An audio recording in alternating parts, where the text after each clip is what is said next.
Hello YouTube, my name is Strunky, here with the Road to Excellence. I've switched to the Pershing because my recruit account pretty much reached tier 8, and well, since we're going to the medium line, I have well, I basically have a Pershing as well, which I still need to grind. Mainly I was just grinding with my tier 7s to get them all up to tier 8, which I have only a few left. But yeah, I was like, okay, well, my recruit account is in the on tier 8 with the Pershing, and I still have a Pershing as well, and he's going to tier 10, so I think, hey, I'm just gonna grab my Pershing as well and just grind with him to tier 9 and then to tier 10. So probably in the future will be some pattern replays as well, and some other ones as well. I just gotta get my hands on the old client to get some older replays in, stuff like that. I'm gonna put a download on this night, something like that. In the meantime, show you this with the Pershing. So the Pershing is a tank I've heard a lot of good things about. Now the first thing that really stood out for me was just the amazing snapshot ability. This thing has the greatest aim on the move ever. Not literally, but it just... you can just snapshot so good with this thing. My luck is pretty bad in the Pershing for so far, but I do know how good it is and experienced it firsthand. And then there's the hull downing you can do in this thing as well. I'm also platooned up with Death in Space. He is in his T-54 prototype. And we are top tier, and we don't have any heavies to support us with the attack. They have a Tiger 2. So basically we go into the attack as the heavies. I think, okay, well, their 3Ds are spotted on the east, so we can just go all in, because these hills over here are pretty good for hull downing. So there's a Tiger and a T-54 prototype. Now the T-54 prototype has very good armor. Now you see me here sniping the cupola of the Tiger 1. Not because I couldn't pen anywhere else, but it was pretty much the only place I had aim on. But thankfully I penned him. There's also an ELC sniping behind, and they have a Cheeto as support. Both, you know, can damage us in the hull, but serve no real threat compared to the T-54 prototype. Now this prototype, obviously, I'm not even gonna take a shot on this hull. However, I did try going for the cheek, because one time a few weeks ago I managed to pen a prototype through the cheek, so I was like, maybe that's a new weak spot I need to learn about. But I see a side over here, and we have some nice support of the IS, who is going all out aggressive, really showing you can do something in a mid-tier heavy, and he just nails him there. Or actually, it's the T-71 that nails him, but the IS is giving nice support as a mid-tier heavy, so we're going very aggressive on the push over here. In the meantime, the other flank is kind of falling, but we are on the assault, so it doesn't matter that much. You see our platoon just going here. Sadly enough, my friend in the recruit account is on low HP, so he really needs to watch out. I would personally stick behind a bit more if I were him. And this is mainly the moment of the engagement where it's kind of hard to get further, because there's just not much cover. You need to go over the bridge, but the bridge often gets sniped by a lot of enemy TDs in here. The Tiger 2 takes out my recruit account, which is played by a friend. And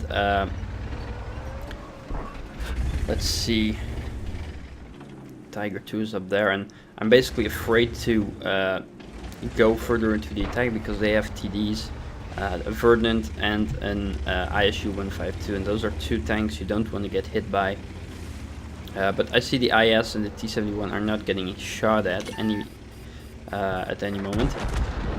But apparently that's not true at all, because the ISU just nailed our IS and ammo racked him, just to add insult to injury. So I take a shot at the ISU, quickly go here and help Death in Space, who is using his armor to, you know, counter that Tiger 2. Because he can play aggressive like that with such an amazing tank with armor. So I keep thinking to myself like that ISU has aim on me, but then I realize, oh wait, there's like this rubble on the side. So I just go into the flank, and flank this Tiger II right on time, as Death in Space keeps him busy. But sadly enough, Death in Space also has an E25 in his rear, but he's smart enough and goes in the side of the Tiger II. And there the Tiger II gets killed, and meanwhile Death in Space kills the IS that was around the corner. I didn't even see him. Now I quickly want to help Death in Space because he is low HP and the E25 is going into the flank, but sadly he gets nailed by the E25. E25 is running away from me. There's not much he can do to almost full HP Pershing. I mean, he can pen me, but you know, he's pretty much done for because he pens me now. But yeah, pretty much have him. T29 even kills him, so yeah, that was he tried his best, the E25, but it's not much he could have still done. But then I realized it's only me, a T29 and the M12 against two tier 8 tank destroyers and a tier 6 medium with an autoloader and a 12 ton, which also has an autoloader. So I'm pretty much fucked, and you know, I cannot engage those TDs because then I'll just get sniped, and we don't have much time, just 4 minutes left. If I go hunting, there's no way we'll ever be able to hunt them all down. So, yeah, there's not a whole lot we can do.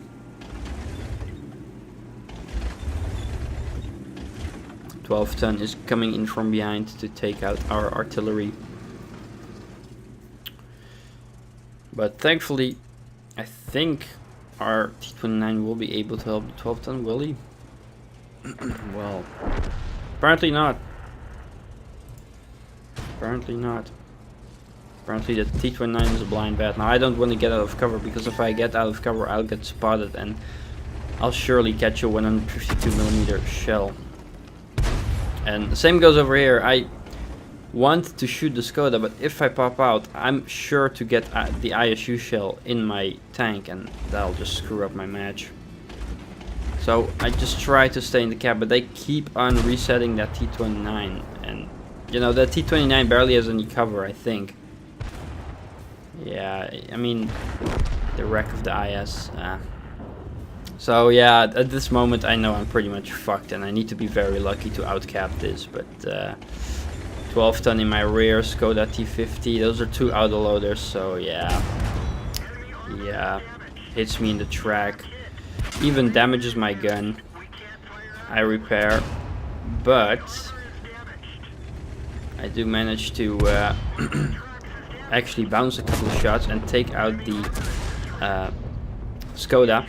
Now this kind of weird, the ISU gets in from behind and shoots an HE shell and doesn't fully pen, so that's kind of weird. But he takes out my damage, and that's what pissed me off, because I already used my repair kit. So now I pretty much lost all my mobility, killed the 12 ton, and now you see this ISU is behind me, and my engine power just isn't enough to stop him. And well, actually I didn't even know if I could have hit the track, but whatever, he would have repaired anyway. But just mainly the fact that my engine got damaged so badly, and I just couldn't outmaneuver him, which just pissed me off. You know, if I would have had the engine power, I probably could have killed this ISU as well, and then it would have just been me and the Verdi. But yeah, who knows how that would have ended. But still, yeah, that was a good game, even though it was a loss, but very close to being an epic win. So here are the end battle results, and I had a mastery badge, second class, a duelist, fighter, fire for effect, and the high caliber. Now thanks to this high caliber, I got my extra XP as if it would have been a win, and that means I got top XP with a base XP of 1094, which is pretty insane in a defeat. But I think that is including the courageous resistance, almost 3,500 damage. The enemy 12 ton had an epic match as well, doing a lot of damage, and their ISU had plenty of shots on our team. And well, for me, yeah, it was a great game. It was a great game, really showing me the capabilities of the Pershing. Just promising me that there will be better matches coming for me in the Pershing. And yeah, total of that was 1723 XP, which is very nice for a defeat. So yeah, that was this match. I hope you enjoyed watching.